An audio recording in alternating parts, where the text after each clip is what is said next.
রাদিয়াল্লাহু তাআলা আনহা বলেন যে আমার বান্ধবীদেরকে নিয়ে আমি দোলনায় খেলাচ্ছিলাম, আমার মা ডাকলেন আয়েশা, আমি দৌড়িয়ে আসলাম। আসতেই আমার মা আমার মুখে হাতে যেখানে ধুলোবালি লেগেছিল সেগুলো একটু ধুইয়ে দিলেন, ধুইয়ে দিয়ে আমাকে একটা ঘরে নিয়ে গেলেন। দেখি সেখানে আনসারীদের মহিলা, বিষয়টা আমি বুঝলাম না, আনসারীদের মহিলা আমাকে সুন্দরী করে সাজালো। আসমা বিনতে ইয়াজিদ বলছেন আমি আয়েশাকে রাসূলের জন্য সুন্দরী করে সাজালাম। ঠিক 8টা, 8:30, 9টার সময় আমার মা একটা ঘরে নিয়ে আমাকে ঢুকলেন। আমাকে সাজানো হয়েছে, সাজানো উচিত, কিন্তু নেইল পালিশ নখে দেওয়া হারাম। নখ যেমন বড় করা হারাম, নেইল পালিশ নখে দেওয়া হারাম। নেইল পালিশ নখে দেওয়া ইহুদি খ্রিস্টানদের পতিতালয়ের মেয়েদের বৈশিষ্ট্য নয়, নেইল পালিশ নখে দেওয়া ইহুদি খ্রিস্টানদের পতিতালয়ের মহিলাদের বৈশিষ্ট্য। কপালে টিপ দেওয়া হারাম। হিন্দু মেয়েকে বিবাহ করার 10টি পদ্ধতি আছে, তার একটি পদ্ধতি হচ্ছে রাক্ষসী বিবাহ। মেয়ের বাপ বিবাহ দিবে না, ছেলে জোর করে বিবাহ করবে। কোন রকম করে যদি কপালে টিপ দিয়ে দিতে পারে তাহলে বিবাহ হয়ে গেছে। হিন্দুদের মেয়েকে বিবাহ করার 10টি পদ্ধতি আছে, তার একটি পদ্ধতি হচ্ছে রাক্ষসী বিবাহ, আর সেটা হলো কপালে টিপ দেওয়া। হিন্দুদের পক্ষ থেকে এসেছে কপালে টিপ দেওয়া, কাজে কোন মুসলিম মহিলা কপালে টিপ দিতে পাবে না, চিরদিনের জন্য হারাম। কোন মহিলা নখে নেইল পালিশ দিতে পাবে না, চিরদিনের জন্য নেইল পালিশ দেওয়া হারাম। কি দিবে? মেহেদি দিবে। একজন মহিলা রাসূলের কাছে একটা পত্র দিল, তার প্রয়োজনীয় কথা। পত্রটা দিতেই আল্লাহ রাসূল বললেন আইয়াত রাজুল মিমরা, এই হাতটা পুরুষের না নারী? মানে আল্লাহ রাসূল হাতটার নিন্দা করলেন। ওই হাতে মেহেদি লাগানো ছিল না। মহিলা তো মেহেদি লাগানো নেই কেন? তার মানে মহিলা মানুষকে হাতে মেহেদি লাগাতে হবে জরুরি, পুরুষ মানুষের হাতে পায়ে মেহেদি লাগা হারাম। পুরুষ মানুষ হাতে পায়ে মেহেদি লাগাতে পাবে না।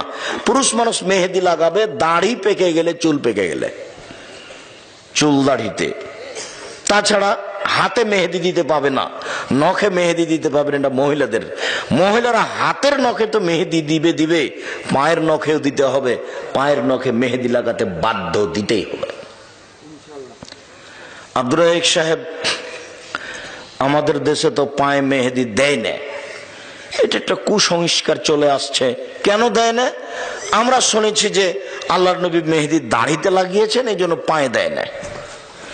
তো আল্লাহর নবী দাড়িতে মেহেদি লাগিয়েছেন এই কথা তো ঠিক। আল্লাহর নবী দাড়িতে আতরও লাগিয়েছেন, কিন্তু আল্লাহ নবী বলেছেন কোন ঋতুবতী মহিলা যদি ঋতু থেকে, হাইজ থেকে পবিত্র হয় তাহলে গোসল করার পরে আতর লজ্জা স্থানে ব্যবহার করবে। তো আল্লাহ নবী আতর যে দাড়িতে লাগিয়েছেন, এইবার যেই নবী দাড়িতে আতর লাগালেন সেই নবী বলছেন যে মহিলারা যখন ঋতু থেকে, হাইজ থেকে গোসল করে পবিত্র হবে তখন তারা লজ্জা স্থানে আতর ব্যবহার করবে। তাহলে আতর ব্যবহার করার কারণে আতর কোরআন মাজিদ হয়ে যায়নি, পবিত্র হয়ে যায়নি, কাজটা হলো সুন্নাত। কথাটা বুঝতে পারেননি? এটা তো এরকম হয়ে গেল যে আমাদের পীর সাহেবের বাড়ি এইদিকে, সেই জন্য আমরা ওইদিকে পা করে হাঁটি না, তো এরকম হয়ে গেল। তাহলে কাবা ঘরে পা লাগিয়ে দেওয়া যায়, কাবা ঘরের সাথে পা লাগিয়ে থাকা যায়, আর ওর কেবলা পীরের বাড়ি যেদিকে সেদিকে পা করা যায় নাই। মানে ধর্ম নিচে নামতে নামতে নামতে মানুষের কাছে আর ধর্ম বলে কোনো জিনিস নাই। ওর বিবেক যেমন নষ্ট হয়ে গেছে, মনে করছে ধর্ম তেমন নষ্ট হয়ে গেছে। মহিলারা হাতে এবং পায়ে মেহেদি লাগাতে বাধ্য, জরুরি। আয়েশাকে সুন্দরী করেও সাজানো হলো। পুরুষের জন্য ওইসব জিনিস চলবে যা দেখতে পাওয়া যায় না, গন্ধ পাওয়া যায়। পুরুষের জন্য ওইসব জিনিস চলবে যা দেখতে পাওয়া যায় না, গন্ধ পাওয়া যায়। আর মহিলাদের জন্য ওইসব জিনিস জরুরি যা দেখতে পাওয়া যায়, গন্ধ পাওয়া যায় না, যা দেখতে পাওয়া যায়, গন্ধ পাওয়া যায় না। তাহলে যেসবগুলো হাটে বাজারের জিনিস আছে সুন্দরী হওয়ার জন্য, আসকারা মাস্কারা আইলা মাইলা যা আছে সব, কিন্তু আপনার ওই নেইল পালিশ এখনই না করলাম। আর আরেকটা জিনিস আছে যে ওরা সুন্দরী হয়ে সাজার জন্য ওই ভুরু তুলতে পাবে না, ভুরু প্লাক করা হারাম, এটা তোলা হারাম, আল্লাহ রাসূল নাকচ করেছে। দাঁতকে ছিলে চিকন করা হারাম, উঁচু স্যান্ডেল পরে নিজেকে লম্বা মেয়ে দেখানো হারাম, ব্রেসিয়ার পরে নিজেকে কম বয়সের মেয়ে দেখানো হারাম। সে নিজের সুবিধার জন্য ব্রেসিয়ার পরবে সেটা ভিন্ন কথা, কিন্তু প্রতারণামূলক পরবে সেটা নিষেধ। যেসব জিনিস তার মুখে হাতে লাগালে তার রূপ চেহারা বাড়বে তা ব্যবহার করতে পারে, কোনো সমস্যা নেই। উল্লেখ্য যে বিউটি পার্লারে কোনো মহিলা ঢুকতে পাবে না। ওখানে ওই মহিলার সামনে মাথায় কাপড় ফেলে মাথার চুল সাজ করবে আর সাজগোজ করবে, এটা হারাম। কোন মহিলার সামনে এভাবে নিজের শরীর থেকে কাপড় সরিয়ে, মাথা থেকে কাপড় সরিয়ে সাজগোজ করবে, এটা হারাম। কোনো মহিলার সামনে পারে না। অতএব বিউটি পার্লারে কোনো মহিলা ঢুকতে পাবে না। বিউটি পার্লারে মহিলাদের জন্য ঢোকা চিরদিনের জন্য হারাম। হ্যাঁ, বিউটি পার্লারের মা আছে কেউ নেই, বুঝা গেল না? তখনও কি না যায়? না, তা নয়। আব্দুর রাজ্জাক সাহেব বলেছেন যে মহিলাদেরকে সালোয়ার কামিজে মেক্সি চাদর পরতে হবে, শাড়ি নয়। শাড়ি যদি পরে তাহলে 2 ছাঁটের ব্লাউজ পরতে হবে। 2 ছাঁটের ব্লাউজ মানে যার হাত আছে কবজি পর্যন্ত, নিচের দিক কোমরের নিচে চলে যাবে, 1 থেকে 1.5 গজ কাপড়ের ব্লাউজ বানাতে হবে। তো আমি একথা বলেছি, একথা ঠিক। তো আমি কি বলেছি যে আপনার স্ত্রীর ছোট ব্লাউজ পরা নিষেধ? তা আমি বলিনি।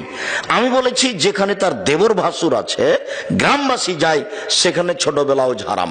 যেখানে তার দেবর নেই, ভাসুর নেই, গ্রামবাসী নেই, সেখানে ছোট ব্লাউজ কেন? ব্রেসিয়ার পরে থাক। ব্রেসিয়ার কেন? এমনিতেই থাক না কেন কাপড় ছাড়া, সেটা তার পারিবারিক ব্যাপার। আপনার পরিবারের সাথে আমি কোনো হস্তক্ষেপ করতে আসিনি, আপনি আপনার মতো থাকেন।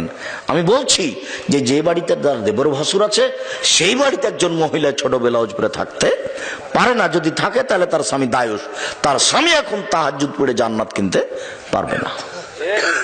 শরীয়ত বিধান এইভাবে করা আছে। মহান আল্লাহ বলেন, ইয়া আইয়ুহাল্লাযীনা আমানু কু আনফুসাকুম ওয়া আহলিকুম নারা। পৃথিবীর মানুষ, তোমরা তোমাদেরকে জাহান্নাম থেকে বাঁচাও আর তোমাদের পরিবারকে জাহান্নাম থেকে বাঁচাও। অত্র আয়াতে বোঝা যায় যে পরিবারের মালিক তার পরিবারকে জাহান্নাম থেকে বাঁচাতে পারে। পরিবারের মালিকের হাতে আল্লাহ জিম্মেদারি দিয়ে দিয়েছেন যে তুমি তোমার পরিবারকে জাহান্নাম থেকে বাঁচাও। এই ছেলে, দয়া করে মধ্যে থেকে কোনো বাচ্চা যেন না উঠে, এ ব্যাপারে আপনারা খেয়াল করে থাকবেন। আমি আপনার বিরক্তির আগেই বক্তব্য শেষ করবো ইনশাল্লাহ। আমি অত কোরআন হাদিস জানি না যে আব্দুল্লাহ বিন ফজল রাহিমের মতো ফজরের আজান পর্যন্ত বক্তব্য দিব। আমার অত জানাও নেই, আমি অত পারিও না। 1-1.5 ঘন্টা, খুব বললে 2 ঘন্টা। কাজে আপনাকে আমি একটু ধৈর্য ধারণ করে বসে থেকে আলোচনা শোনার জন্য অনুরোধ জানাই। আমি আপনার কিছু না কিছু উপকার করবই করবো ইনশাল্লাহ। আপনার জন্য এসেছি, আর আপনি যেহেতু এজন্য এসেছেন তাহলে দয়া করে সময়টা লস করিয়েন না। আর এখন কারোর সাথে কথা বলা প্রয়োজন মনে করিয়েন না। কথা একটু পরে বলেন, কথা তো কিছুক্ষণ পরে শেষ হয়ে যাবে এমনিতেই, তখন কথা বলেন। অত্র আয়াতে আল্লাহ যা বললেন তাতে মানুষ তার পরিবারকে জাহান্নাম থেকে বাঁচাতে পারে, মানুষই পরিবারকে জাহান্নাম থেকে বাঁচাতে পারে। এ কথা আমি বলিনি, এ কথা আল্লাহ তাআলা বলছেন। এখন তাহলে পরিবারকে জাহান্নাম থেকে বাঁচাতে হলে কিছু নিয়ম কানুন। তবে প্রথম বাক্যে বলেছেন নিজেকে বাঁচাও। তা আমি নিজেকে বাঁচানোর একটা ছোট্ট হাদিস বলে সামনের দিকে যাই।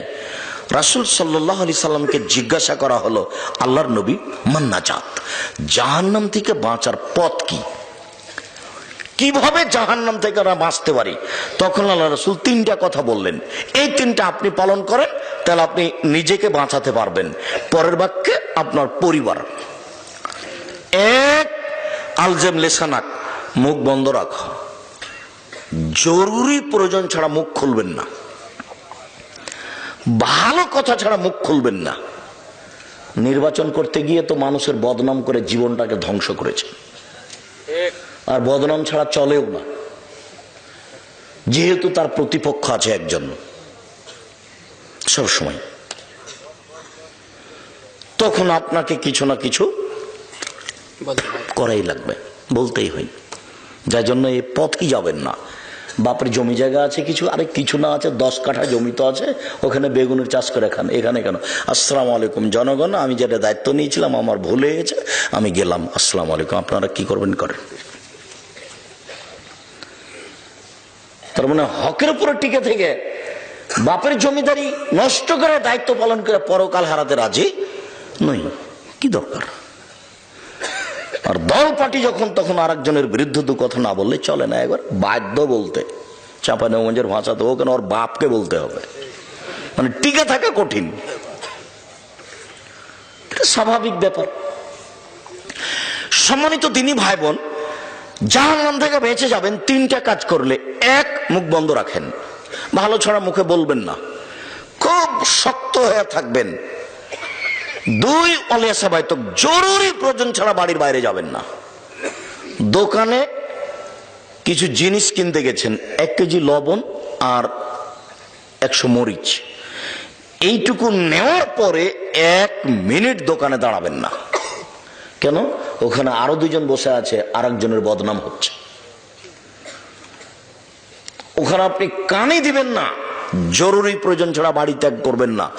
পুরুষ মানুষ জরুরি প্রয়োজন ছাড়া বাড়ির বাইরে যেতে পারে না। বলেন তো আপনার বউ কিভাবে বাইরে বাজার করতে যেতে পারে? আপনি কি মরেছেন? আপনার বড় ছেলে কি মরেছে কাপুরুষ? বউ কেন বাজারে? বউ কেন বগুড়া যাচ্ছে?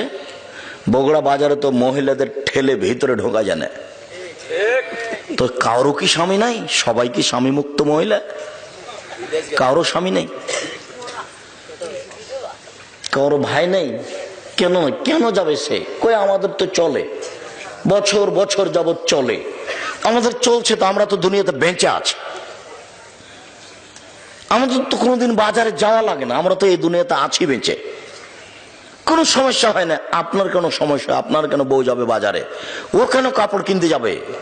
ও কেন জিনিস কিনতে যাবে? পুরুষ মানুষ আপনি জরুরি প্রয়োজন ছাড়া বাড়ির বাইরে যাবেন না, জান্নাত হবে। 3, পাপের জন্য কাঁদবেন। রাসূল সাল্লাল্লাহু আলাইহি ওয়াসাল্লাম বলেছেন, কেউ যদি আল্লাহর ভয়ে কাঁদে তাহলে ওর জাহান্নামে যাওয়া ওইরকমই অসম্ভব গাভীর বাঁট ওলান বান থেকে দুধ বের করে ভিতরে ঢোকানো যেমন অসম্ভব। গাভীর বাঁট বান থেকে চাপ দিয়ে দুধ বের করে ভিতরে ঢোকানো যাবে? এইটা যেমন অসম্ভব, আল্লাহর ভয়ে কাঁদে যে তার জাহান্নামে যাওয়া তেমনি অসম্ভব। 3টা কাজ করেন, জান্নাত হবে, জাহান্নাম থেকে বেঁচে যাবেন। আপনি বেঁচে গেলেন। এখন পরিবার, কয়েকটা জিনিস পরিবারকে জাহান্নাম থেকে বাঁচাতে হবে। 1, পরিবারের ছেলে মেয়েকে শিরক করতে দেওয়া যাবে না।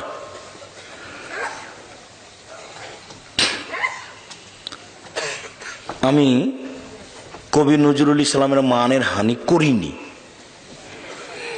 আমি কবি নজরুল ইসলামের মানের হানি করিনি, আমি ঠাকুরের মানের হানি করেছি, আর কবি নজরুল ইসলামের মানের হানি করেছি।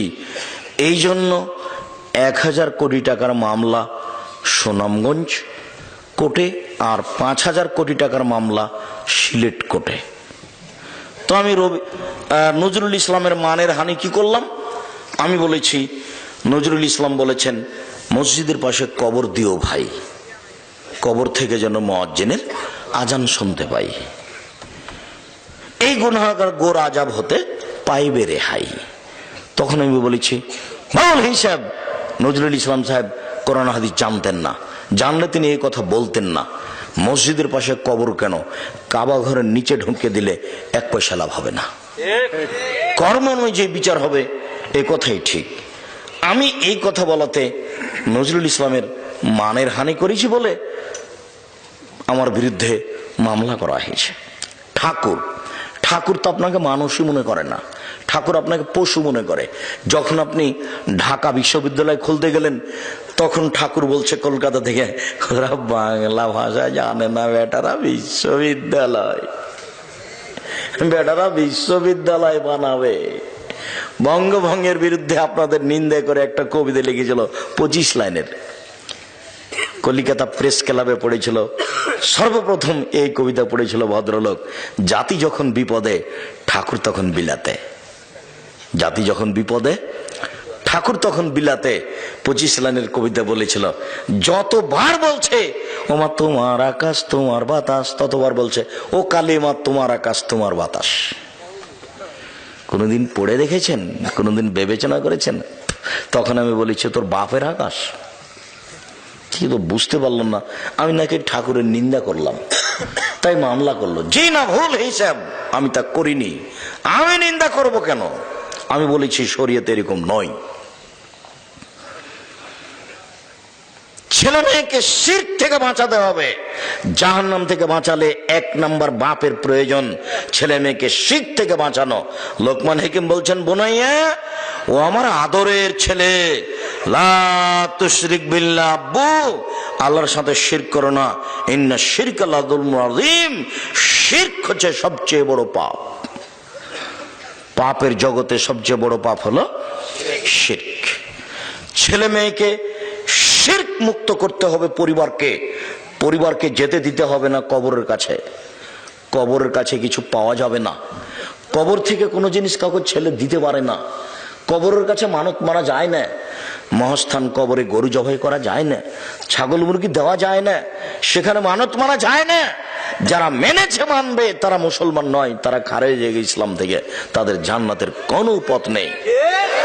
বিচারের মাঠে আল্লাহ তাআলা আদম সন্তানকে সামনে বলবেন, বিচারের মাঠে আল্লাহ উপস্থিত হবেন। যখন আদমের ছেলে মেয়ে উপস্থিত হবে, তখন আল্লাহ বলবেন, ইবনা আদম লাতাইতে নবী করাবের যে খাতায়া সুমা লাকিতানি দাতু ফিরি শায়াল আতিত কবে করাবে মাগফিরা।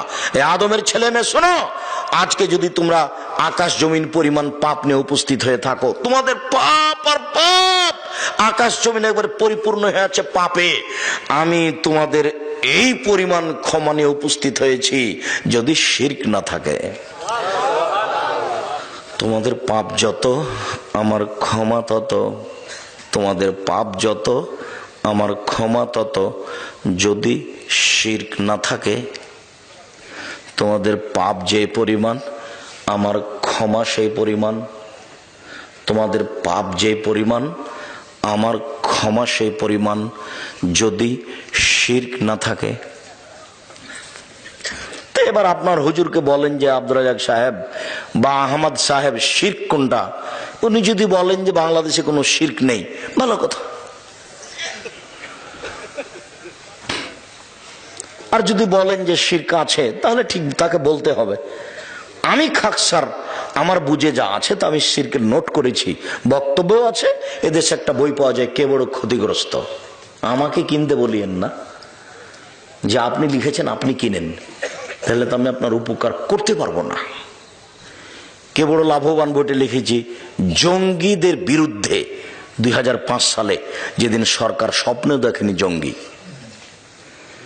সেদিন আমি কলমে লিখেছি এদেশের মাটিতে জঙ্গি বিরোধী বক্তব্য আমার চেয়ে কারো কঠোর কঠিন আছে তা আমার জানা নেই। আমার আগে জঙ্গি বিরুদ্ধে কলম ধরেছে কেউ আমার আগে, তা আমার জানা নাই।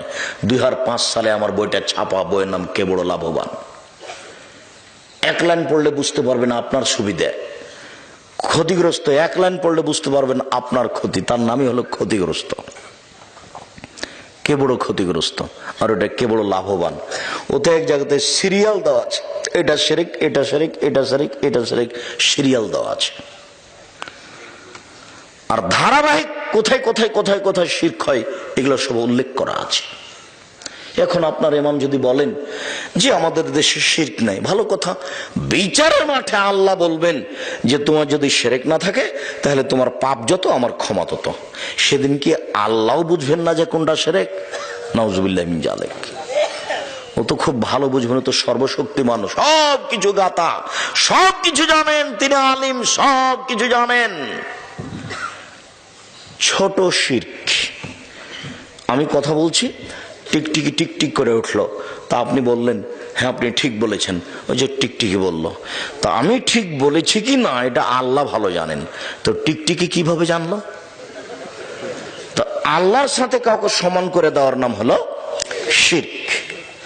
যখনই গাড়িটা ছুটেছে ঢাকা থেকে বা গোবিন্দগঞ্জ গাইবান্ধা থেকে রংপুর থেকে, তখন থেকে বারবার কন্ট্রাক্টর বলছে, ড্রাইভার বলছে কন্ট্রাক্টরকে, ভাই মহাস্থানে 10টা টাকা দিও, ভাই মহাস্থানে 10টা টাকা দিয়ে দিও। কেন? তার মাথায় কাজ করছে যে মহাস্থানে 10টা টাকা দিলে গাড়িটা অ্যাক্সিডেন্ট হবে না, ও কবর থেকে ঠেকিয়ে দিবে অ্যাক্সিডেন্ট যেন না হয়। এর নাম শিরক। অ্যাক্সিডেন্ট ঠেকাতে পারে কে?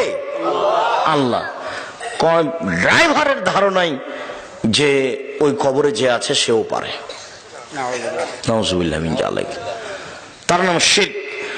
ছেলে মেয়েকে, আহাল পরিবারকে জাহান্নাম থেকে বাঁচাতে হলে বাপ, স্বামী 1 নম্বর কাজ কি করবে বলেন তো? শিরক থেকে ছেলে মেয়েকে বাঁচাবে। তো বাপই তো শিরক বুঝে না, বাপকে শিরক বুঝার জন্য আজকে অনুরোধ জানাচ্ছি, যাওয়ার সময় যদি একটা বই থাকে, কে বড় ক্ষতিগ্রস্ত, নিজে যদি পড়তে না পারেন তাহলে ছেলেকে বলবেন আবু পড়ো তো, কোথায় শিরক আছে আমি একটু অবগত হই। দেখে দেখে দেখে দেখে শিরক ছেড়ে দিবেন, ছেলে মেয়েকে ছাড়াতে বাধ্য করবেন। এদেশের জন্মগতি হচ্ছে শিরকের উপরে, এদেশের জন্ম স্বভাবই খারাপ। আপনাকে আমি বলিনি যে সৌদি আরবের একটা বাচ্চা, খুব দুষ্ট বাচ্চা, সাইকেলে চড়ে যাচ্ছে, যেতে যেতে একটা ইটে ধাক্কা খেয়ে উল্টে পড়ে গেছে। তখন ছেলেটা ছাল চামড়া উঠে গেছে, লাফ দিয়ে উঠে বলছে তাওয়াক্কাল তো আল্লাহ, আমি আল্লাহর উপরে ভরসা করি। আর বগুড়া বাংলাদেশের একটা খুব দুষ্ট ছিল শয়তান, ও যাতে সাইকেলে চড়ে খুব জোরে যাচ্ছে, যেতে যেতে একটা ইটে ধাক্কা খেয়ে উল্টে পড়ে গেছে, ছাল চামড়া উঠে গেছে। ও লাফ দিয়ে উঠে বলছে অমুকের বাচ্চা অমুক ইট রেখেছে। বুঝতে পারলেন না মনে হয়? ও ছেলে বলছে পড়ে গিয়ে, ও কিন্তু কে ইট রেখেছে তার দোষ উল্লেখ করেনি। ওই ছেলেটা বলতো তাওয়াক্কাল তো আল্লাহ, পড়ে গেছি তাতে কি হবে, আমি আল্লাহর উপরে ভরসা রাখি। আর এই ছেলেটা বলছে অমুকের বাচ্চা অমুক ইট রেখেছে। এ তাওয়াক্কাল তো আল্লাহ, আল্লাহর উপরে ভরসা রাখে আমি, এই কথাই জানে না। ওর জন্মসূত্রই এরকম নয়, মাও জানে না, বাপও জানে না, এমনিতে চলছে। ওর বাপ বিবাহ দিয়েছে ছেলের, তাই বউয়ের কাছে গেছে, তাই বাচ্চা হয়ে গেছে, এই জন্য বাপ। ও কিভাবে বাপ হয় সেটা তার জানা নাই, কিভাবে মা হয় তার জানা নাই। একটু আমি ভুলে যেতে পারি, এখানেই 2টা কথা বলে যাচ্ছি, একটা মাকে আর একটা বাপকে। এক, বাপ। মান কারাত লাহু ওয়ালাদা, মান ওয়ালাদা লাহু ওয়ালাদান, কারো যদি ছেলে মেয়ে জন্ম নেই, ফাল ইহসান ইসমাহু, সেজন্য তার সুন্দর নাম রাখে। বাপ যেন ছেলে মেয়ের একটা সুন্দর নাম রাখে। তো তার ছেলেটার নাম লিটন, লিটন বলেই ডাকছে বাপ। বাপেরও স্বভাব ভালো নয়, মায়েরও নয়। তার আবার বলছে যে ভালো নাম আর একটা আছে, ডাকে খারাপ নাম বলে, আর ভালো নাম আর একটা আছে। তার মানে গতি স্বভাবই উল্টা। সুন্দর নাম রাখতে হবে। ও আদাবাহু, সুন্দর শিষ্টাচার দিতে হবে। শিষ্টাচার তো বাপ মায়ের জানা নাই, শিষ্টাচার কাকে বলে একটু পরে আমরা আসছি। ফাইজা বালাগা, ছেলে মেয়ে যখন বড় হয়ে যাবে, ফলে ইজবে জহু, বাপ তার বিবাহ দিয়ে দিবে। ফাইজা বালাগা, ছেলে মেয়ে যদি বড় হয়ে যায়, ওলা মিজবে জহু, যদি বাপ তার বিবাহ না দেয়, ফাইন আসাবা ইসমান, ওই ছেলে মেয়ে যদি পাপ করে, ফাইন ইসমলা আবিহে, সে পাপ তার বাপের হবে। ক্লাস শিশুতে মেয়েটাকে ভর্তি করেছেন, যায় আসে, পঞ্চম উঠেছে তখন মেয়েটা যুবতী, অষ্টমে উঠেছে তখন মেয়েটা যুবতী, ওই পোশাকে যাচ্ছে। এখন যত মানুষ দেখছে, সমস্ত মানুষের যত পাপ হচ্ছে, তত পাপ আপনার মেয়ের হচ্ছে, ওই পরিমাণ পাপ আপনার হচ্ছে, সমান সমান। এক পাপ তিন ভাগে বিভক্ত, যে দেখেছে সেই, আর মেয়েটা আর মেয়ের বাপ, কারোটা কম হবে না। এবার আপনার মেয়ে আজিল হক কলেজে পড়ছে, ভালো, ও আবার গেছে এতে চিল্লে গেছে লন্ডন, মেয়ে এখানে পড়ছে, ধর্ম পাগল মনে হচ্ছে এদের কাছে। কি করে হয় এটা? হয় কি করে? এটা চলে কিভাবে? আল্লাহ ভালো জানে। উপস্থিত বৈঠকের দিনই মুসলিম বোন শোনেন, আপনাকে বলছে, হ্যাঁ মেয়ে কথা বলছো কেন? তোমার মাথায় কাপড় নেই কেন? শরম করো না? তুমি ইতস্তবোধ করো না? লজ্জাবোধ করো না? একটা দিনই বৈঠকে এসেছে, তোমার মাথায় কাপড় নেই কেন? উপস্থিত বৈঠকের মুসলিম বোন এদিকে শোনেন, এদিকে খেয়াল করেন, আপনার গল্প শুনতে আসেনি, শুধু আপনাকে বলছি খাস করে এই কথাটা। আগেরটা বললাম আপনার স্বামীকে, আপনার স্বামীর উচিত ছিল জন্মের 7ম দিনে আকিকা দিয়ে নাম রাখা। 7 দিনের দিনই আকিকা হতে হবে। 7 দিনের আগে বাচ্চা মারা গেলে আকিকা দিতে হবে না। 7 দিন পার হয়ে গেলে আকিকা দিতে হবে না। আকিকার গোশত বাপ মাই খাবে, অন্যরাকে দেওয়া যায়। আকিকার পশুর কোনো শর্ত নেই, শিষ্টাচার দিতে হবে বাপকে, বাপকেই বলে দিতে হবে, আব্বু আব্বু বাড়িতে যখন ঢুকবা তখন সালাম দিয়ে ঢুকবা, আব্বু এটা শিষ্টাচার, সালাম দিয়ে ঢুকবা। সালাম দিয়ে ঢুকুনি? আর বেটা আমাদের গাভীটা যখন আমরা গোহালে নিয়ে যাই তখন তো সালাম দেয় না, ও যে গরু, ওকেও সালাম দিবে, তো তুমিও দেওনি, তো তুমিও কি গরু? বুঝেও বুঝে না ওরা, অন্তর আছে বুঝে না, দেখেও দেখে না ওরা, চক্ষু আছে দেখে না, শোনেও শোনে না ওরা, কান আছে শোনে না। উলায়েকা কালানাম, তারা পশু প্রাণীর মতো, তারা গরু ছাগলের মতো, তারা কুকুর শ্রীগেলের মতো, ভালো হওয়া যাল বরং তার চেয়ে খারাপ। গরু ছাগল যখন গোহালে যায় তখন সালাম দিতে পারে না, ও সালাম দেওয়ার বস্তু নয়। কিন্তু আপনি দিবেন, আপনিও দিলেন না। আল্লাহ এখন বলছেন, তুমি কি গরু ছাগলের মতো হয়ে গেছো? তুমি দিলে না কেন? পরের বাক্যে যে আল্লাহ বলছেন যে কুকুর শ্রীগেলের ছাই খারাপ, এইটা কে? এটা তোমার বাপ।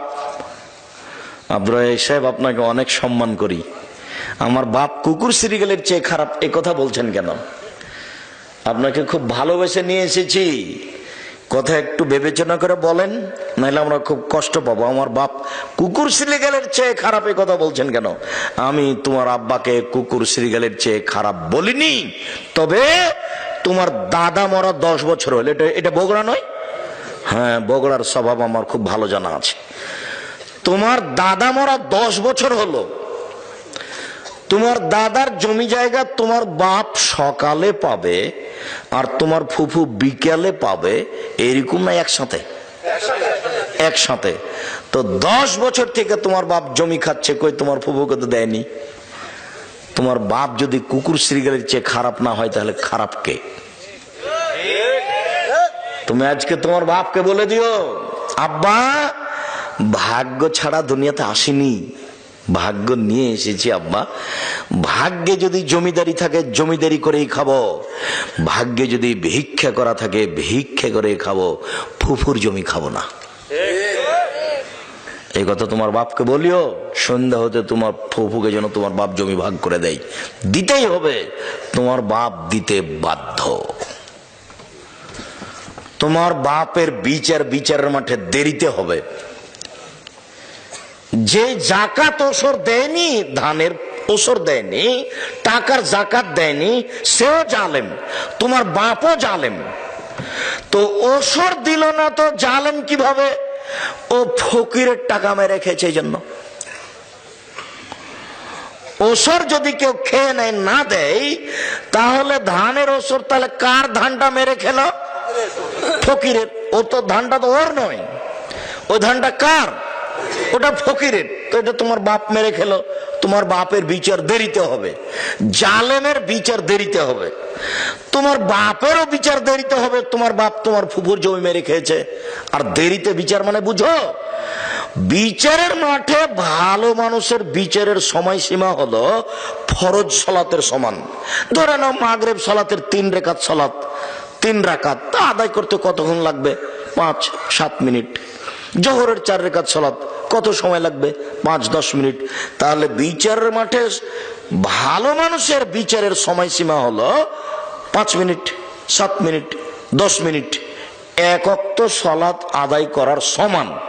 আবার আল্লাহ নবী বলেছেন যে যার বিচার দেরিতে হবে ওর চেয়ে যার বিচার তাড়াতাড়ি হবে ও 500 বছর আগে যাবে।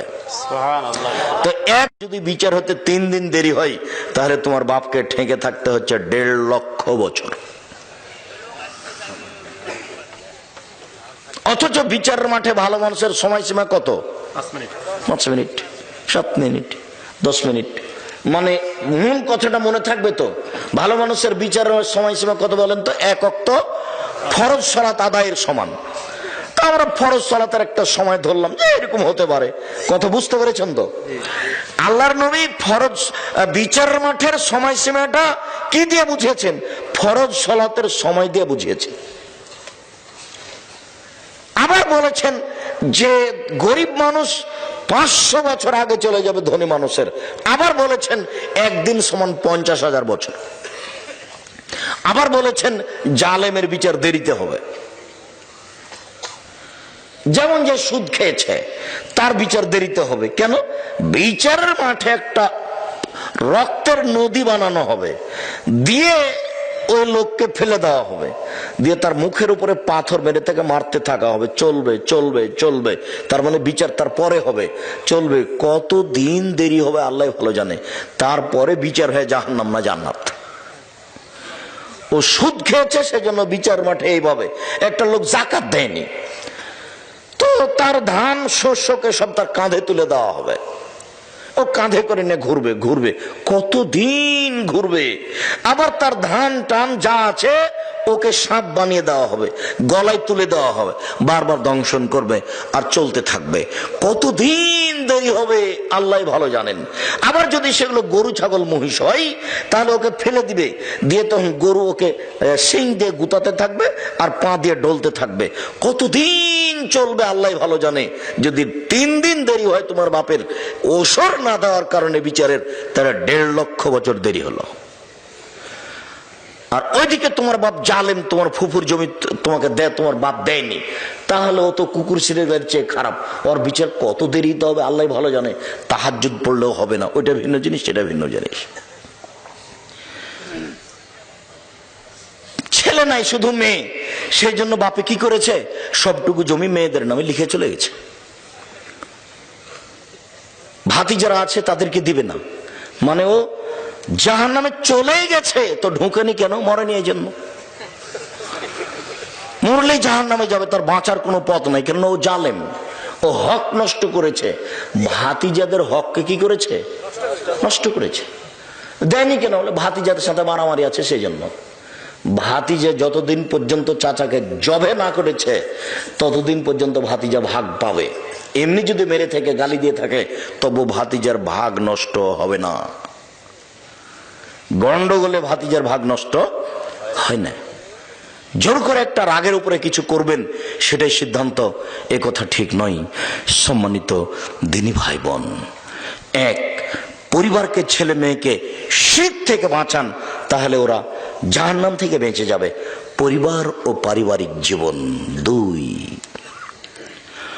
অমর আহলাকা বিসসালাত ওয়াসতাবির আলাইহা, নিজে সালাত আদায় করো এবং পরিবার ছেলে মেয়েকে সালাত আদায় করতে বলো, তাহলে পরিবার জাহান্নাম থেকে বেঁচে যাবে।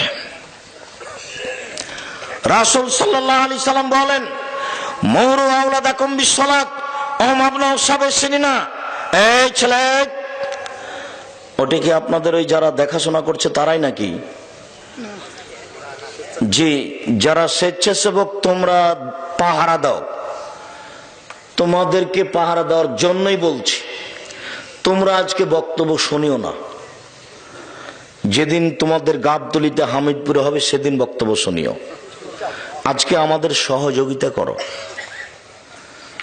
আজকে আমাদের সহযোগিতা করাই তোমাদের কাজ।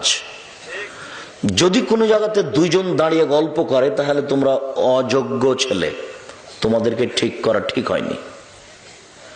এজন্য রশিদ, হুঁশিয়ার, বুদ্ধিমান, সচেতন ছেলেকে দায়িত্ব দিতে হয় 10 জন 20 জন, যারা সবসময় প্রস্তুত।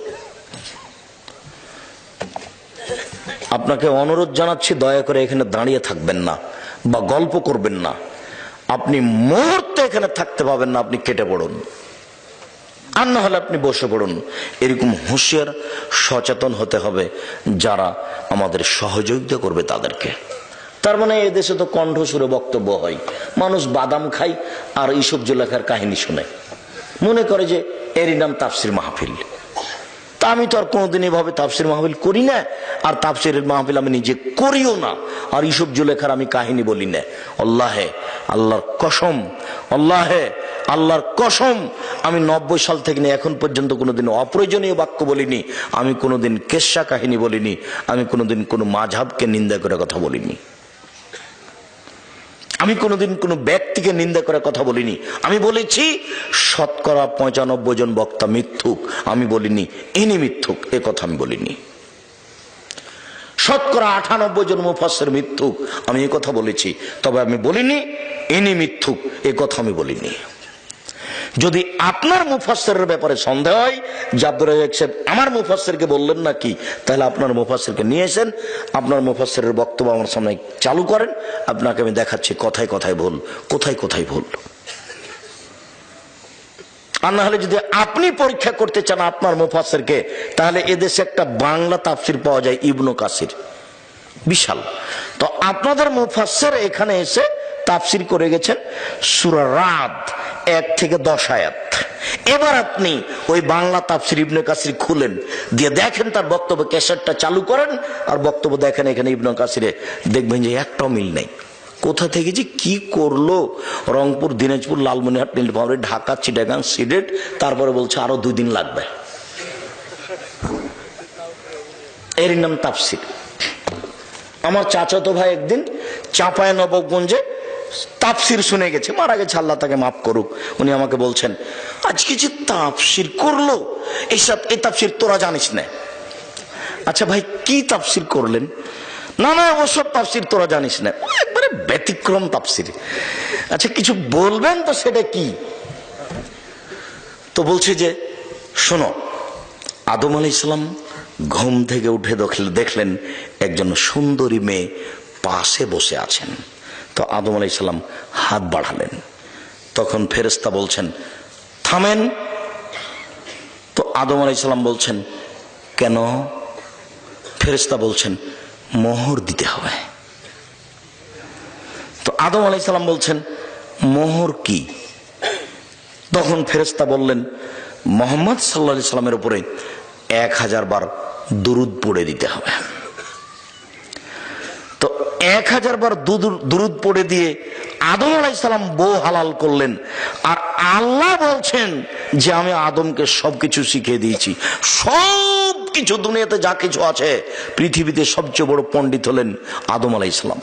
আদম আলাইহিস সালামের উপর দিয়ে কোনো শিক্ষিত মানুষ দুনিয়াতে পার হয়নি, কিয়ামত পর্যন্ত কেউ পার হবে না। সবকিছু জানতেন আদম আলাইহিস সালাম। তো যিনি সবকিছু জানতেন, তিনি নিজের বউটা কিভাবে হালাল করতে হবে সেটাই জানতেন না। আপনার মুফাসসির সাহেব আদম আলাইহিস সালামের উপর অপবাদ লাগিয়েছেন, তাকে 80 100 লাঠি, 160 লাঠি পিটানো ছাড়া কোনো পথ নেই।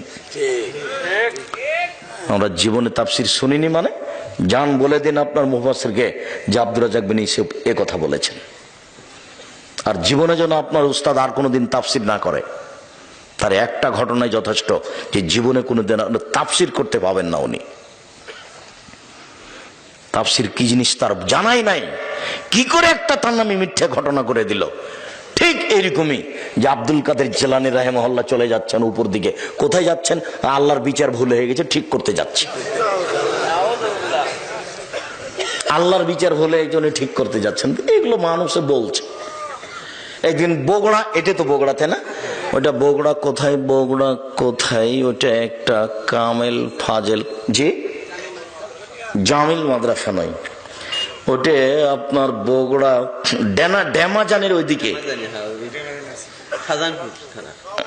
নগর মাদ্রাসা। জি, জাযাকাল্লাহ খায়ের।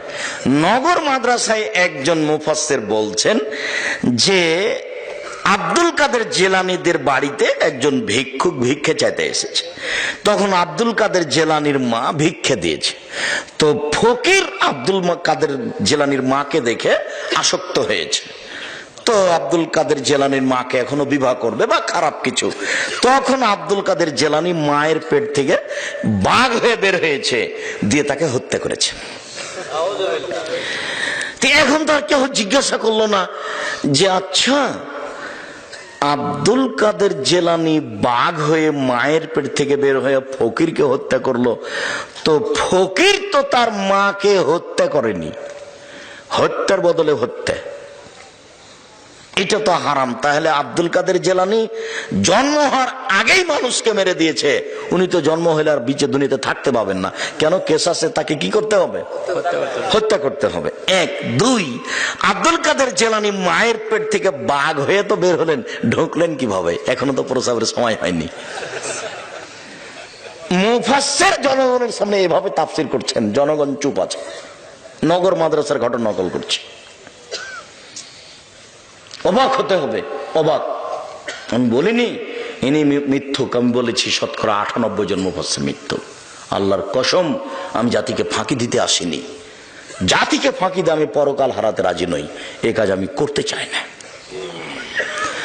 সম্মানিত দিনী ভাই বোন, রাসূল সাল্লাল্লাহু আলাইহি সাল্লাম বলেন, মুরু আওলাদাকুম বিসসালাত ওয়া হুম আবনাউ সাবঈ সিনিনা, তোমরা তোমাদের ছেলে মেয়েকে সালাত আদায় করতে বলো 7 বছর বয়সে। ওয়াজরিবুহুম আলাইহা ওয়া হুম আবনাউ 10 সিনিনা, ওদেরকে পিটিয়ে সালাত আদায় করাও 10 বছর বয়সে। 7 থেকে নিয়ে 10 পর্যন্ত বাপে মায়ে বলবে আব্বু সালাত আদায় করো, আম্মু সালাত আদায় করো। 10 বছর বয়স, আহমাদ সালাত আদায় করেছো? জি না। দাঁত ভেঙে দেবো একবারে, পিটিয়ে চামড়া তুলে দেবো, তার মানে বাপ।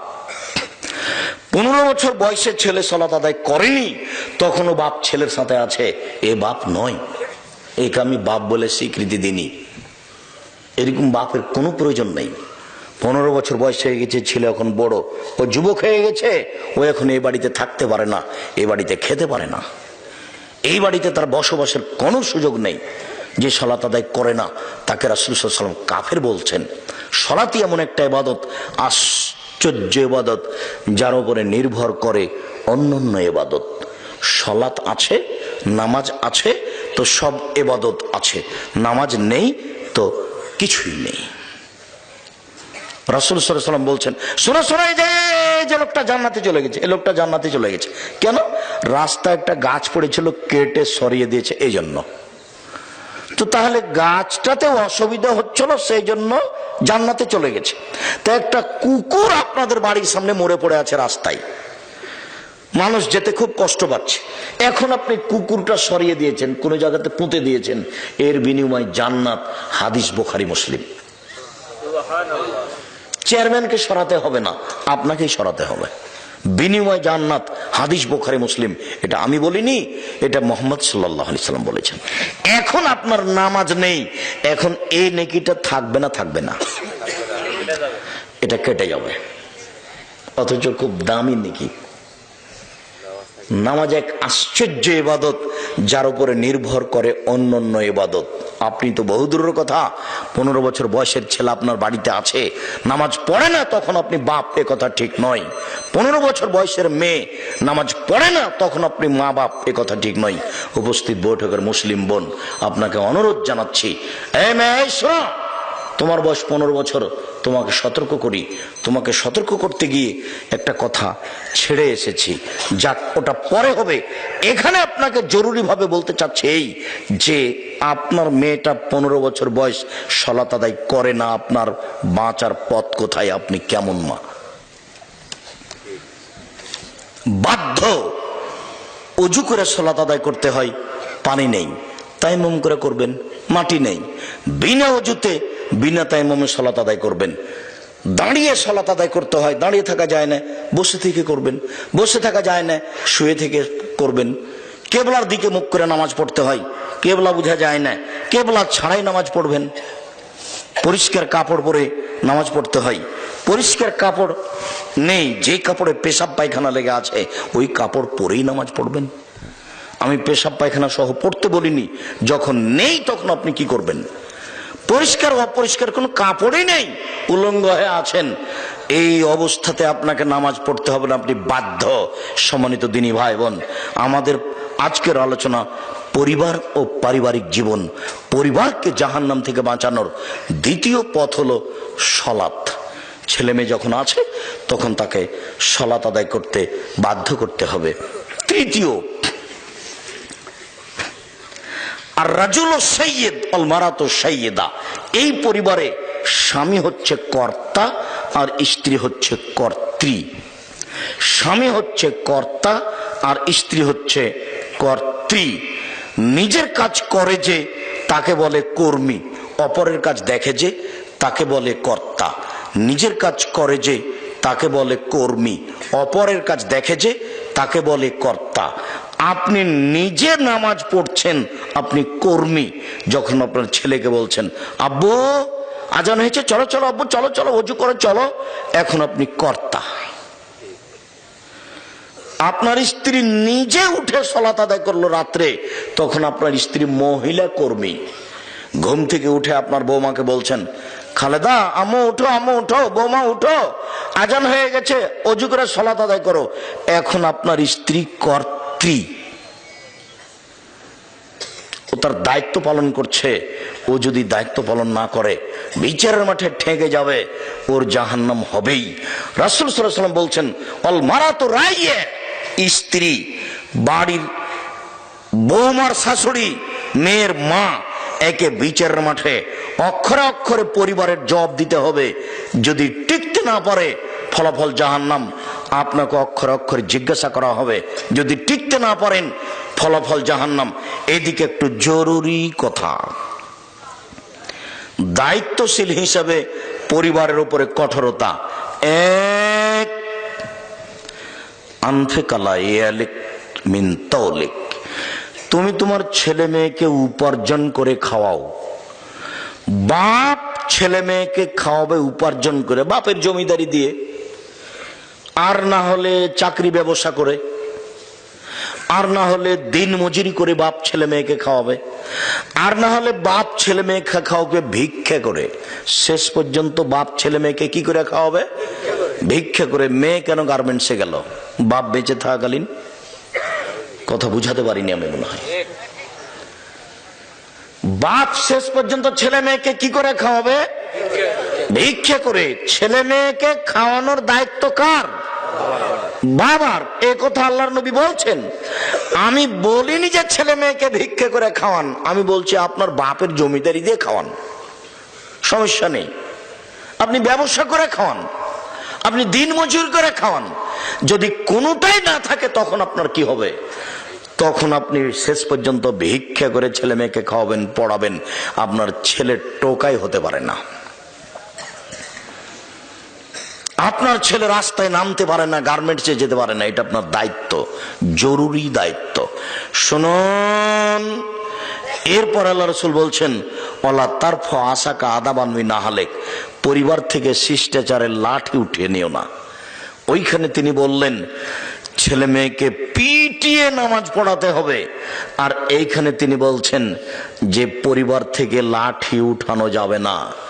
সময়ে ছেলে মেয়ে স্ত্রীকে লাঠির মাধ্যমেই সংশোধন করতে হবে, এ কথা রাসূল সাল্লাল্লাহু আলাইহি সাল্লাম বলেন। 2, 3, রাসূল সাল্লাল্লাহু আলাইহি সাল্লাম বলছেন আল্লেক আসাকা আলা বাবেক, তুমি তোমার লাঠিটা তোমার দরজায় ঝুলিয়ে রাখো। তোমার ছেলে মেয়ে দেখে মনে করবে একটু যদি 19 বিষয়, তাহলে আমার আব্বা এই লাঠি দিয়ে সংশোধন করবে। এই কথা রাসূল সাল্লাল্লাহু আলাইহি সাল্লাম বলেন। তিনি আদেশ করেন পরিবারকে কন্ট্রোল করার জন্য লাঠি ব্যবহারের। সাথে সাথে আপনি মনে রাখবেন, পৃথিবীতে সবচেয়ে দামি মানুষ, পৃথিবীতে সবচেয়ে সম্মানী শিক্ষিত মানুষ, এই ছেলে তোমরা খুব সতর্ক থাকো।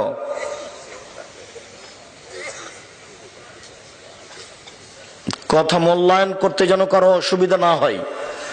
আমরা আপনাদের কিছুক্ষণ পরেই ছেড়ে দেব। কাজে আপনারা পরিবেশ নষ্ট করে কোনো জায়গাতে দাঁড়িয়ে থাকার চেষ্টা করবেন না। আর পেশাব পায়খানার প্রয়োজন হলে একটু দেরিতে, কিছুক্ষণ পরই আমরা আপনাদের অবসরে চলে যাব। কাজে আপনি মনে করবেন না কোনো সময় যে আমি এই কথাগুলি ছেড়ে চলে যাই, বা একটু চা খেয়ে আসি, বা একটু পানি পান করে আসি, এটা আপনি মনে করবেন না। আপনার সবকিছু দোকানপাট অপেক্ষা করছে। ছেলে মেয়েকে সংশোধন করতে হবে। লাঠি দিয়ে পৃথিবীর সবচেয়ে দামি মানুষের কথা বলেন, পৃথিবীতে সবচেয়ে ভদ্র মানুষের কথা বলেন। মোহাম্মদ সাল্লাল্লাহু আলাইহি সাল্লামের উপর দিয়ে ভদ্র মানুষ পৃথিবীতে কেউ জন্ম নেননি। মোহাম্মদ সাল্লাল্লাহু আলাইহি সাল্লামের উপর দিয়ে কোনো দামি মানুষ কেউ পৃথিবীতে জন্ম নেয়নি। কিন্তু তিনি পরিবারকে কন্ট্রোল করতে বলছেন কি দিয়ে? লাঠি দিয়ে। এটা আপনি ভুল বুঝিয়েন না। আপনার মেয়েই রাস্তাঘাটে চলছে কেন? আপনার কারণে।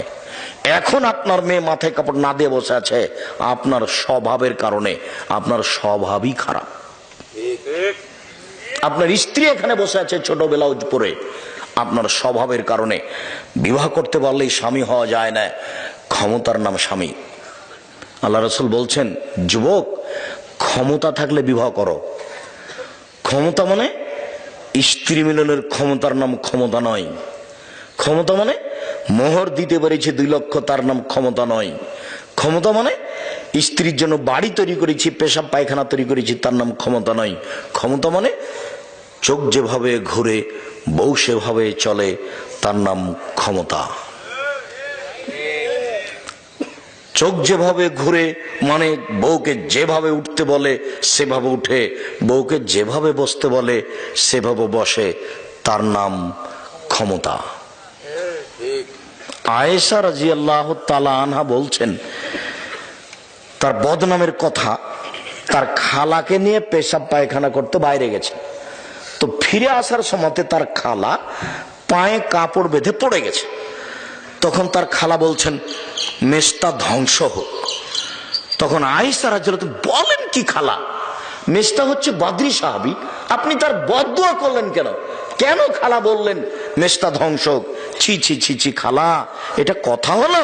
মেষটা হচ্ছে বদরি সাহাবী, বদরে উপস্থিত ছিলেন, বদরের যুদ্ধে। তখন খালাতে বলছে, এই খাকের মেয়ে, তুমি জানো বগুড়ার ভাষায়, ধুর হামদা, তুই জানিস ঘটনা কি? কি খালা? মেষটা তো তোর নামে বদনাম করেছে, তুই নাকি সাফওয়ানুল মুআত্তালের সাথে জেনা করেছিস, এটা যে সবাই বলছে। মেষটা বলে বেড়াচ্ছে, খালা এ কথা কি আল্লাহর নবী জানেন? হ্যাঁ। খালা এ কথা কি আমার আব্বা জানেন? হ্যাঁ। খালা এ কথা কি আমার আম্মা জানেন? হ্যাঁ, সবাই জানে। একটু পরে আল্লাহর নবী এসেছেন বাড়িতে। তখন আল্লাহর নবীকে আয়েশা বলছেন, আমি আমার বাপের বাড়ি যেতে অনুমতি চাচ্ছি। বুখারী মুসলিমের হাদিস। আমি বুঝাতে পারিনি কি বলতে চাচ্ছি। আমি বুঝাতে চাচ্ছি যে আয়েশা বাপের বাড়ি যাবে, তাই অনুমতি চাচ্ছে কার কাছে? স্বামীর কাছে। আমি যদি বুঝাতে না পারি তাহলে আমি অক্ষম, জাতিকে বুঝাতে পারলাম না যে ধর্ম কাকে বলে। আপনার স্ত্রী আপনাকে না বলে পা বাইরে ফেলতে পারে না, এই কথা মুহাম্মদ সাল্লাল্লাহু আলাইহি সাল্লাম বলেন। পৃথিবীর সবচেয়ে দামি মহিলা এই জটিল পরিস্থিতিতে স্বামীকে না বলে বাড়ির বাইরে যেতে পারছেন না। বাড়ির বাইরে যাওয়ার কোনো অধিকার নেই। আর একটা ঘটনা দেখবেন, শুধু খালি ওই যে স্বামী কবরস্থানে এখানে দাঁড়িয়ে হাত তুলে দোয়া করছেন, এইটুকু গেছেন বাইরে, তাই মাথায় কাপড় দিয়ে যাচ্ছেন। উনি বলছেন যে দেখলাম আল্লাহর নবী আমার পাশে শুয়ে গেলেন জুতা স্যান্ডেল কাপড় চোপড় রেখে। তারপর তিনি ভাবলেন যে আমি ঘুমিয়ে গেছি, কিন্তু আসলে আমি ভান করে ঘুমিয়ে আছি।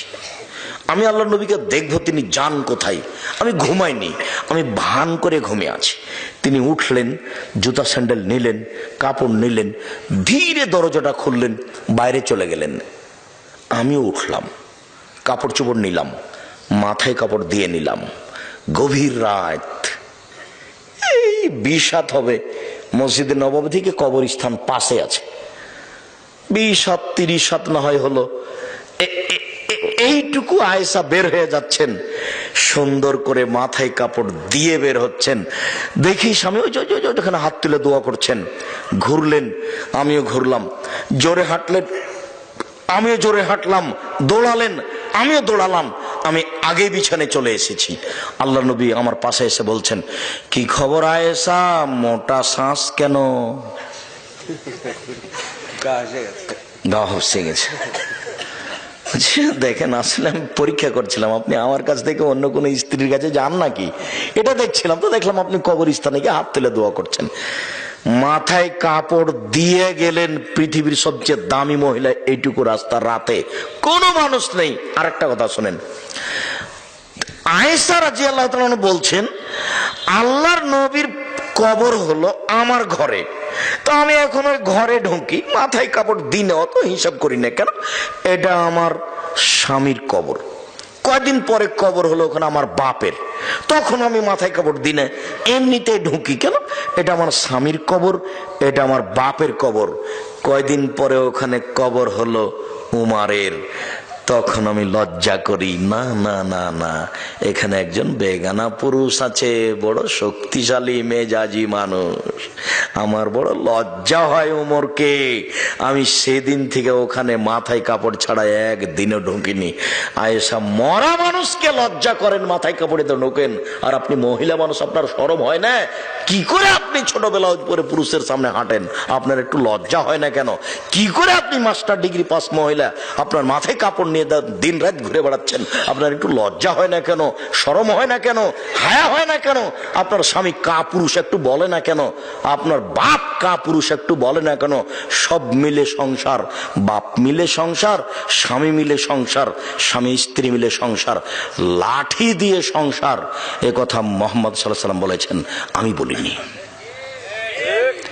আমি এখানে বলার কিছুই না, কেউ না। আয়েশা একটা মরা মানুষকে লজ্জা করছেন, কথা মনে হয় বুঝাতে পারলাম না। জি, শুকরিয়া, জাযাকুমুল্লাহ খায়ের। আপনি কথাটা স্মরণ রাখেন, সময় আপনি বলতে পারবেন যে বিষয়টি এরকম। সম্মানিত দিনী ভাই বোন, আমরা এই অংশে খুব তাড়াতাড়ি এসে আরেকটা ছোট্ট অংশ বলে শেষের অংশের দিকে যাচ্ছি। আরেকটা অংশ হচ্ছে, রাসূল সাল্লাল্লাহু আলাইহি ওয়াসাল্লাম বলেন, মান কানাত লাহু ওয়ালিদা ফাআল্লামাহা ফাহসানা তালিমাহা ওয়া আদাবাহা ফাহসানা তাতিবাহা। কারো যদি কাজের মেয়ে থাকে, সেজন্য তাকে শিখিয়ে দেয়, সুন্দর শিখিয়ে দেয়, শিষ্টাচার শিখিয়ে দেয়, সুন্দর শিষ্টাচার শিখিয়ে দেয়, তাহলে তার ডবল নেকি। ছেলে মেয়েকে তো পড়াতে হবে হবেই, কাজের মেয়েকে পড়াতে হবে, কাজের মেয়েকে শিষ্টাচার শিখিয়ে দিতে হবে। আমি আর আপনি বুঝতে পারলাম না শিষ্টাচার কাকে বলে। সম্মানিত দিনী ভাই বোন, সেই দিনের হাদিসটা কি মনে আছে যে জাবের রাদিয়াল্লাহু তাআলা আনহু আল্লাহর নবীর সাথে যুদ্ধ করে আসছিলেন, মদিনায় ঢুকবেন, তখন আল্লাহ রাসূল বলেন, এই থামো, বাড়ি যেতে পাবা না, এইখানে অবস্থান করো, সকালে মদিনায় ঢুকতে হবে, এখন নয়। তখন জাবের বলছেন, আল্লাহর নবী, আমি নতুন বিবাহ করেছি, আমাকে বাড়ি যেতে অনুমতি দেন। তখন আল্লাহ রাসূল বলছেন, বিকরা নাম সাইয়্যিব, কুমারী মেয়ে বিবাহ করেছো না তালাক প্রাপ্তা মেয়ে বিবাহ করেছো? তখন তিনি বলছেন, সাইয়্যিব, তালাক প্রাপ্তা মেয়ে বিবাহ করেছি। তখন আল্লাহ রাসূল বললেন, হাল্লা বিকরান তুলাইবকা, তুমি অবিবাহিতা মেয়ে কেন বিবাহ করলে না? তুমি তার সাথে খেলতে, ও তোমার সাথে খেলতো, তুমি তার সাথে খেলতে, ও তোমার সাথে খেলতো। আল্লাহর নবী তো যা বললেন বললেন। এখন জাবের রাদিয়াল্লাহু তাআলা কি বলছেন শুনেন। আল্লাহর নবী, আমার বাপ উহুদের যুদ্ধে শহীদ হয়েছেন 6টা মেয়ে রেখে, আমার 6টা বোন আছে, আমার বোনদের সমবয়সের মেয়েকে আমি বিবাহ করতে চাইনি। আল্লাহর নবী, আমার বোনদের সমবয়সের মেয়েকে আমি বিবাহ করতে চাইনি। কেন? লেতুয়াদ্দেবাহুন্না, আমার স্ত্রী যেন আমার বোনদেরকে শিষ্টাচার দিতে পারে। বলে তুয়াল্লেমাহুন্না, আমার স্ত্রী যেন আমার বোনদেরকে শিখিয়ে দিতে পারে। 3, বলে তুরাজ্জালাহুন্না, আমার স্ত্রী যেন আমার বোনদেরকে বোনদের মাথার চুল চিরুনি করে দিতে পারে। সৌদি আরবে জন্মের 7 দিনের দিন মাথা নেড়ে করা হয়, আর মাথার চুল ছোট করা হয় না, যার জন্য মাকে যত্ন সহকারে মাথার চুল চিরুনি করে দিতে হয়। আমি আমার বোনদের সমবয়সের মেয়ে বিবাহ করিনি 3টি কারণে। এক, শিষ্টাচার।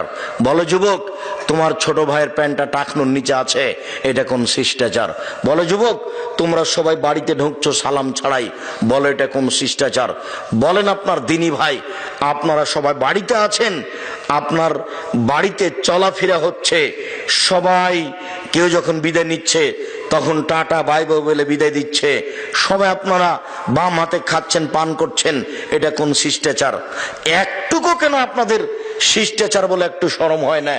আপনার বাড়িতে একটা মোবাইল রিং হচ্ছে, অন করে আপনি বললেন হ্যালো, কেন আপনি?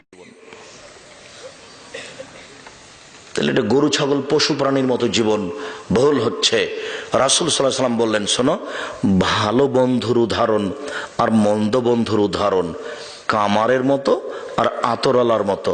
তোমার যদি বন্ধু আতরওয়ালা হয় তাহলে তুমি কিনে নিবা আতর বন্ধুর কাছ থেকে, নলে এমনিতেই দিবে। যদি কিনে না নাও, এমনিতেই যদি না দেয়, বন্ধুর পাশে বসে থাকলে আতরের গন্ধ পাবা তো। আল্লাহ নবী বলছেন, হাদিস বুখারী মুসলিম। তো আপনার ছেলের বন্ধু যদি ভালো হয়, আপনার ছেলে ভালো হবেই। আতরওয়ালা যেমন আতরের সেন্টকে ঠেকাতে পারবে না, আপনার ছেলের বন্ধু যদি ভালো হয়, তার ভালো চালচলন ঠেকাতে পারবে না, আপনার ছেলের কাছে চলে আসবে।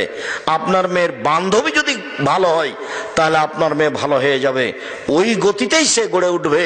এই কথা রাসূল সাল্লাল্লাহু আলাইহি ওয়াসাল্লাম বলেন। তিনি বলেন, কারো বন্ধু যদি কামার হয়, কর্মকার হয়, তাহলে হয়তো বা পাশে বসে থাকলে আগুন ছিটকে এসে কাপড় জ্বলে যেতে পারে।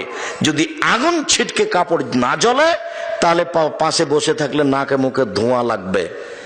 কামারের পাশে বসে থেকে নাকে মুখে ধোঁয়া লাগবে না, এই কথা যেমন মিথ্যে, আপনার ছেলের বন্ধু খারাপ, আপনার ছেলে খারাপ হবে না, এই কথা তেমনি মিথ্যে। কামারের পাশে বসে থেকে নাকে মুখে ধোঁয়া লাগবে না, এই কথা যেমন মিথ্যে। আপনার মেয়ের বান্ধবী খারাপ, আপনার মেয়ে খারাপ হবে না, এই কথা তেমনি মিথ্যে। শুনুন, কামারের পাশে বসে থেকে নাকে মুখে ধোঁয়া লাগবে না, এই কথা যেমন মিথ্যে। যে দল করেন সেই দলের প্রতিক্রিয়া আপনার ভিতরে আসবে না, এই কথা তেমনি মিথ্যে। 2 বোন খুব ভদ্র নম্র, দেখতেও সুন্দর, চালচলন ভালো, একজন আর একজনকে ছেড়ে থাকতে পারতো না। যমজ বোন, মাস্টার ডিগ্রি পাস করেছে, 2 বোন একসাথেই থাকে, একসাথেই চলে। বিবাহ হয়েছে একজনের বিএনপির লোকের সাথে আর একজনের আওয়ামী লীগ লোকের সাথে। 2 বোন আর কথা বলে না। ওটা হতেই হবে, কোনো পথ নেই। ওটা আল্লাহর নবী বলছেন। আপনার ছেলের সবচেয়ে খারাপ বন্ধু হলো মোবাইল। তুমি মোবাইল ব্যবহার করো না, এটা তোমার উপরে প্রথম জরুরি আদেশ। উপস্থিত বৈঠক হলো মুসলিম বোন, এটা তোমার বাপ মায়ের অযোগ্যতা, তুমি মোবাইল ব্যবহার করবাই না। তোমার বাপের মোবাইলে রিং হচ্ছে, ধরবা না, ধরবা না, শেষ পর্যন্ত ধরোই, তাহলে অন করে দিয়ে বলবে, জি আসসালামু আলাইকুম, কে বলছিলেন? আমার আব্বা বাড়িতে নাই, পরে কথা বলিয়েন, রেখে দাও, তাহলে তোমার নাম্বারটাও নিবে না। আর তুমি যদি অন করে দিয়ে বলো, ভাইয়া কে বলছিলে ভাইয়া, তাহলে তো তোমার নাম্বার ধরে রাখবে। নারীদের কণ্ঠ নারী, এ কথা আল্লাহ বলেন। নারীদের কণ্ঠ নারী, এ কথা আল্লাহ বলেন। নারীদের কণ্ঠ নারী, এ কথা আল্লাহ বলেন। তোমাকে একটু বিবেচনা করে চলতে হবে। পুরুষকে বিপদে ফেলে পাপী করে দিয়ে নিজেকে শিক্ষিতা মেয়ে মনে করো না। পুরুষকে জাহান্নামের দিকে ঠেলে দিয়ে নিজেকে বুদ্ধিমতী শিক্ষিতা মনে করিও না। নিজেকেও জাহান্নামে যেতে হবে ওর সাথে সাথে। যুবক, তোমাকে বলছি, সেই দিনও বলে গেছি, আজকেও বলছি, যে তোমার মোবাইলে আজ থেকে যেন কোনো মেয়ের নাম্বার না থাকে। শোনো, খুব জটিল কাজ। তুমি যদি এখন তওবা করো যে আর কোনোদিন আমি কথা বলবো না, এ বলে যদি তওবা করো তুমি, তো তুমি ঘরে একাই আছো, কেউ নেই, আজকেই ঘরে একাই আছো, কেউ নেই, ধীরে তোমার হাতটা মোবাইলে চলে যাবে। শক্তিশালী সদস্য শয়তান, ও রগে রগে চলতে পারে। যখনই একাই থাকার কারণে এখানে তোবা করে গেলে আর তার সাথে কোনোদিন কথা বলবো না, ঘরে একাই ধীরে হাতটা চলে গেল, মোবাইলটা তুমি লক করেই শুয়েছিলে, 2 মিনিট 5 মিনিট পরে দেখলে যে মোবাইলটা হাতে নিয়ে আবার তুমি লকটা খুলে দিলে। এরকম যখন হলো তখন তুমি লাফ দিয়ে উঠে যাও, ইন্না লিল্লাহি ওয়া ইন্না ইলাইহি রাজিউন। এ তো শয়তান চলে এসেছে, তোর মুখে আমি লাথি মারি, শয়তান তোর মুখে আমি লাথি মারি, দেখি তুই জয় হোস না আমি জয় হই, আমি মোবাইলে হাত দেব না। নাউজুবিল্লাহি মিন জালিক, নাউজুবিল্লাহি মিন জালিক। শয়তান ঘরে ঢুকে গেছে, তোর মুখে আমি লাথি মারি শয়তান, তুমি লাফ দিয়ে ঘরের বাইরে চলে যাওয়া। বুঝতে পারছো না মনে হয় কথাটা? তার মানে শয়তানকে তুমি পরাস্ত করবে কিভাবে? আল্লাহ বলছেন ও হচ্ছে তোমার স্পষ্ট খোলাখলি শত্রু। এই ভাষাগুলো আল্লাহ কোরআন মাজিদে ব্যবহার করছে। আদুব্য মুবিন, ও হচ্ছে স্পষ্ট শয়তান। সম্মানিত দিনী ভাই বোন, আমার এই অংশে এসে আপনার স্ত্রীর সাথে একটা পরামর্শ আর আপনার মেয়ের সাথে একটা পরামর্শ, এই দুটো এক খেলে চেয়ে থাকবেন 19-20 হয় না যেন। প্রথমে আপনার স্ত্রীর সাথে একটা পরামর্শ পেশ করি, এদিকে শুনেন। আল্লাহ নবী বসেছিলেন, কিছু ইহুদি লোক আসলো, এসে আমাদের নবীকে বলছেন আসসালামু আলাইকুম, অর্থ হলো আপনার মরণ হোক। তখন আল্লাহ নবী বললেন ওয়ালাইকুম, তোমাদেরও হোক। কিন্তু এই কথা আয়েশা রাদিয়াল্লাহু তাআলা শুনতে পাননি। উনি আয়েশা পিছন দিকে ছিলেন একটু দূরে, বলার সাথে সাথে একবারে ক্ষেপে উঠেছেন, এভাবে বলছেন আসসালামু আলাইকুম ওয়া লানাতু আলাইকুম ওয়াল গাযাবু আলাইকুম, মরণ তোমাদের হোক, তোমাদের উপর অভিশাপ হোক, তোমাদের উপর আল্লাহর গজব নাযিল হোক। একবারে একসাথে 3-4 বাক্য। তখন আল্লাহ রাসূল বলছেন আলাইকে বিরিফকে, নরম হও, নরম হও। পৃথিবীর সবচেয়ে দামি মহিলাকে আদেশ করছেন আল্লাহর নবী, নরম হও। তখন আয়েশা বলছেন আলাম তাসমা মা কালু, ওরা কি বলেছে আপনি শুনেননি? তখন আল্লাহ রাসূল বলছেন আলাম তাসমা মা কুল, তো আমি কি বলেছি তুমি শোনোনি? ওরা বলেছে আসসালামু আলাইকুম, আপনার মরণ হোক, আমি বলেছি ওয়ালাইকুম, তোমাদের হোক। তো সমান সমান তো হয়ে গেছে। তা আমি তো সমান সমান বলেই ফেলেছি, তুমি আবার এত কিছু বললে কেন? নরম হও, ফল ফসা, কঠোর হয় না, কর্কশ হয় না, নরম ভাষাতে কথা বলিও। পৃথিবীর সবচেয়ে দামি মহিলা হচ্ছেন আয়েশা রাদিয়াল্লাহু তাআলা আনহা। তিনি বলেন কামলা মিনার রিজালি কাসির ওয়ালাম ইয়াকবুল মিনান নিসাই ইল্লা সালাসা। পৃথিবীতে বহু পুরুষ বড় বড় জান্নাত পাবে, কিন্তু মহিলারা তেমন পাবে না, মাত্র 3 জন। 1 ইমরাত ফেরাউন, ফেরাউনের স্ত্রী আসিয়া। 2 বিনতে ইমরান, ইমরানের মেয়ে মারিয়াম। 3 ফজল আয়েশা আলা সাইরিন নিসায়ে কাফাজলি শরীদে আলা সাইরি তমে। আয়েশার সম্মান পৃথিবীতে সকল মহিলার উপরে। সারিদ খাদ্য যেমন দামি, সমস্ত খাদ্যের উপরে সারিদ মানে গোস্তের ঝোলে রুটি ভিজিয়ে খাওয়া হলো সবচেয়ে দামি খাদ্য আরবিদের নিকটে। এইটা যেমন খাদ্য হিসাবে দামি, আয়েশা তেমন মহিলা হিসাবে সবচেয়ে দামি। এত বড় দামি মহিলাকে আল্লাহ নবী বলছেন নরম হও। তো আপনার স্ত্রীকে আয়েশার চেয়ে দামি? তাকে একটু নরম হওয়ার জন্য বলতে পারেন না? তাকে একটু ধৈর্যশীল হওয়ার জন্য বলতে পারেন না? মাঝে মধ্যে আপনাকে বলতে হবে।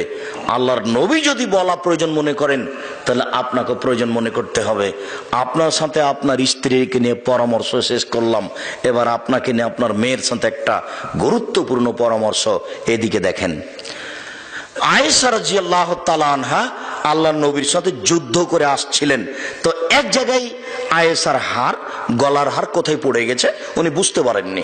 এখন সবাই মিলে হার খুঁজতে লেগেছেন, হার পাওয়া যায় না। কোথায় কোথায় কোথায় কে নিল, কোথায় কোথায় হারালো।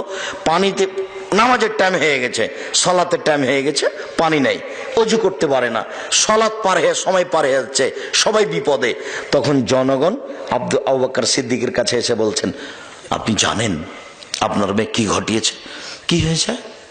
আমার মেয়ে কি করেছে?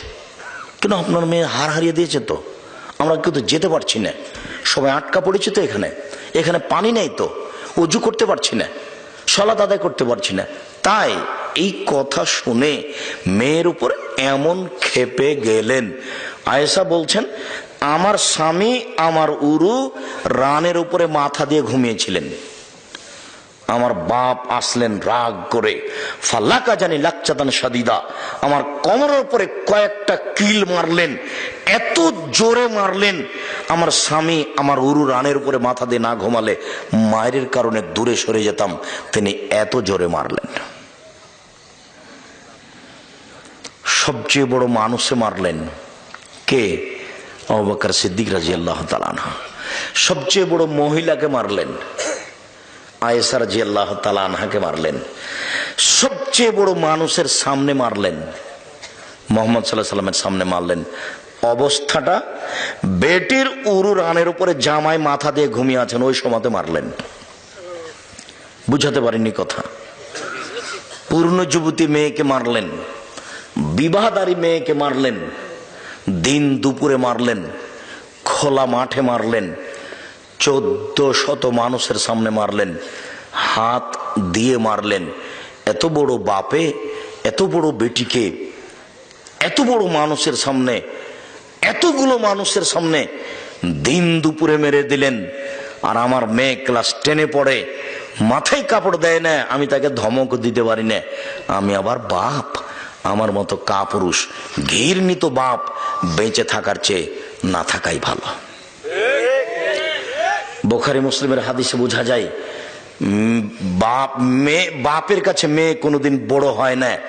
7 ছেলের মা হলেও যে কোনো সময়ে বাপ মেয়েকে পিটিয়ে ঠিক করবে, এটাই ঠিক। একাধিক সহিহ হাদিসে যা বোঝা যায়, তার একটি হাদিস এখন বুখারী মুসলিমের হাদিস আমি পেশ করলাম।